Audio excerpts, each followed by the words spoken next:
বিবাহ করতে বাকি রেখেছি। কি করেছে জানেন? সে বৃন্দাবনকে রাধা গোবিন্দের চরণাশ্রিত হয়ে, শ্রীজীব গোস্বামীর চরণাশ্রিত হয়ে নিজেকে গুরু বলে প্রমাণ করতে চাইছে। আবার সে বলে বেড়াচ্ছে সে নাকি রাধার চরণের উপর পড়িয়ে পেয়েছে, আবার সে রাধার চরণের উপর পড়িয়েও দিয়েছে। আরে বাবা, কত করিনি সে তারা পেল না রাধার চরণের উপর, শেষ পর্যন্ত আপনার কৃষ্ণদাস পেল। আবার কি করেছে জানেন? আপনার রচিত তিলক মুছে ফেলে কোথাকার উদ্ভট তিলক রচনা করেছে, বলে বেড়াচ্ছে নূপুর তিলক। কতটা অসম্মান করেছে, কতটা অপমান করেছে আপনাকে। বিশ্বাস না হলে আপনি নিজে গিয়ে দেখে আসুন। তাই এই কথা শুনে হৃদয় চৈতন্য প্রভু ছুটে চলেছে, কৃষ্ণদাস কৃষ্ণদাস বলে ছুটে যায়।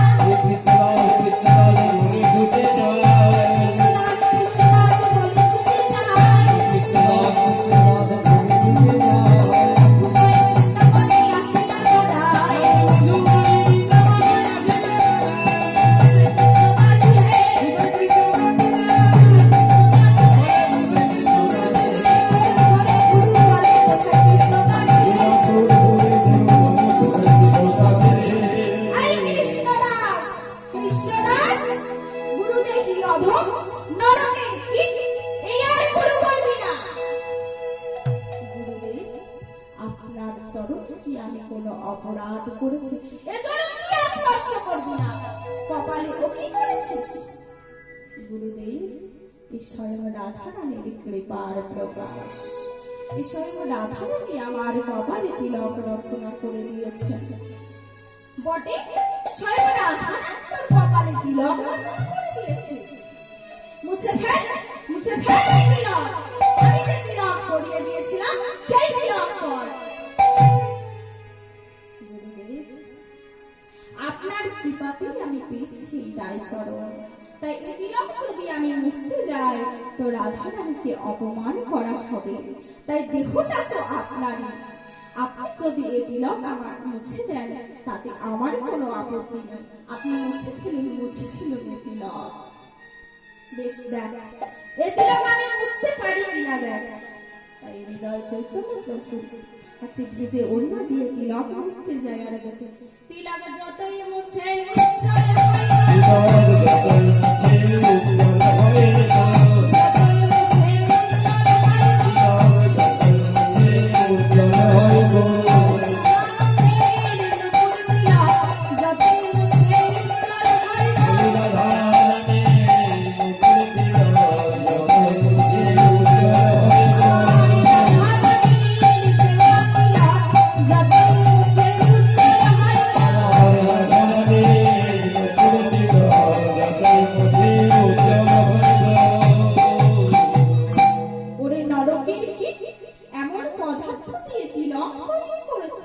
যে যতই মুছে দিচ্ছি ততই উজ্জ্বল হচ্ছে।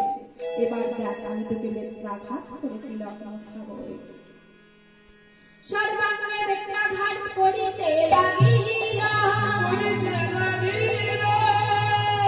অধরের ধৃত ধারা ঝরিতে লাগিল। গুরুদেবী বিশ্বাস করুন, এ তিলক আমি ইচ্ছাকৃত ভাবে নিইনি। এ স্বয়ং রাধারানীর কৃপার প্রকাশ। এই স্বয়ং রাধারানী আমার কপালে তিলক রচনা করে দিয়েছে। আবার বলছিস মুছে ফেল এই তিলক।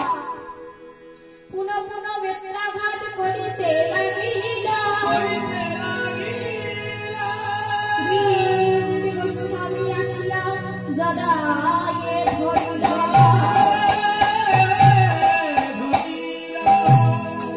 এর মধ্যে জড়িয়ে ধরলেন শ্রীজীব গোস্বামী।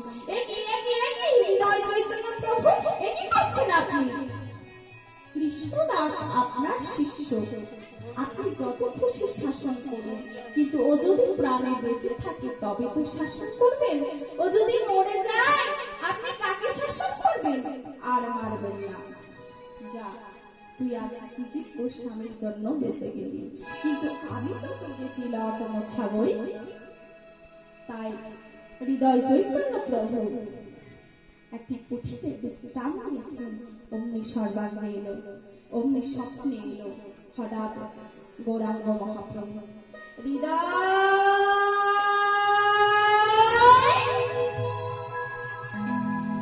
প্রভু আপনি? হ্যাঁ হৃদয়, চোখ খুলে দেখ, স্বয়ং আমি এসেছি। এতদিন তোর হৃদয়ের মধ্যে ছিলাম, কিন্তু আজ আমি তোকে ছেড়ে চলে যাচ্ছি। কেন প্রভু? আমি কি কোনো অপরাধ করেছি? তুই দুষ্ট লোকের কথা শুনে ক্রোধিত হয়ে কি করেছিস দেখ। তাই দৌড় করে পিঠের ওড়নাটা সরিয়ে দিয়েছে, দেখতে পেল সর্বাঙ্গে বেত্রাঘাত। আপনার অঙ্গে বেত্রাঘাত? তুই করেছিস বেত্রাঘাত? তুই করেছিস বেত্রাঘাত? সে তো আমার শিষ্যকে করলাম। তুই জানিস না চৈতন্য চরিতামৃতে কি আছে? দীক্ষাকালে শিষ্য যদি করে আত্মসমর্পণ, সেই কালে কৃষ্ণ তারে করে আত্মসমর্পণ।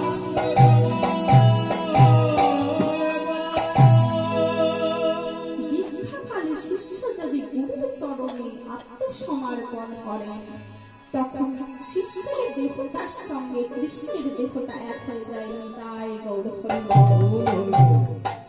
তাই ও তোর শিষ্য হলেও দেহটি আমার, তাই ওকে বেত্রাঘাত করা, আমাকে বেত্রাঘাত করা। তাই তো আমার কৃষ্ণের ওর আঘাত আমি সব সহ করে নিয়েছি। প্রভু, প্রভু আমার বড় ভুল হয়ে গেছে। আমি এক্ষুনি হৃদয়, আমি কৃষ্ণদাসের কাছে ক্ষমা চেয়ে আসছি। এ ভুল আর কখনো হবে না। আমাকে ছেড়ে যেও না প্রভু। পরীক্ষা বেগ দাঁড়াও হরি,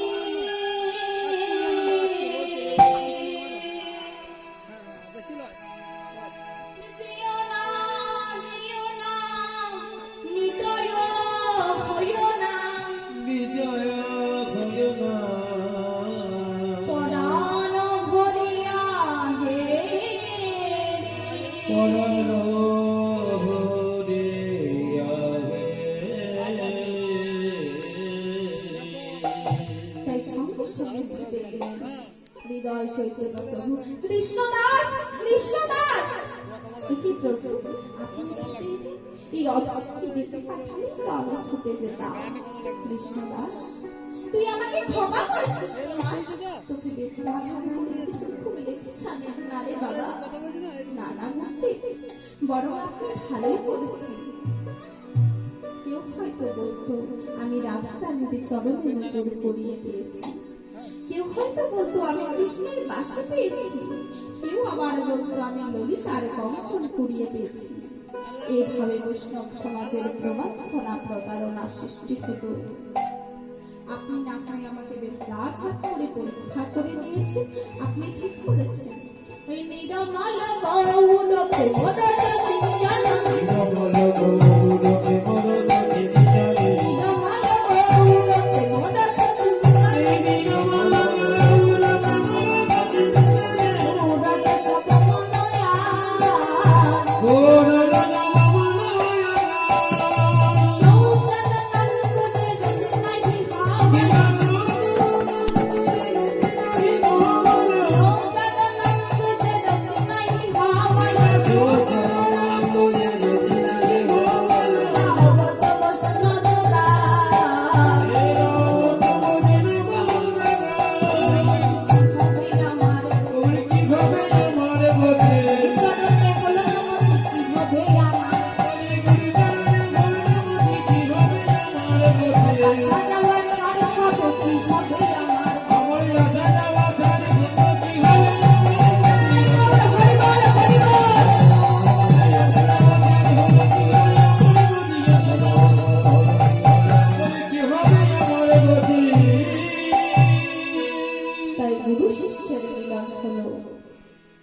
একদিকে শ্রীজিৎ গোস্বামী, একদিকে চৈতন্য প্রভু, মাঝখানে কনকা মঞ্জুরি। এমন সভা মিলে আমরা যাই।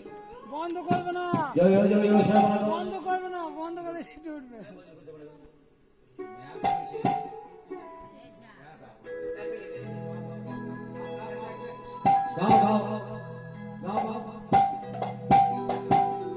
কে আনি এ নাম কোথায় ছিল রে মধুমাখা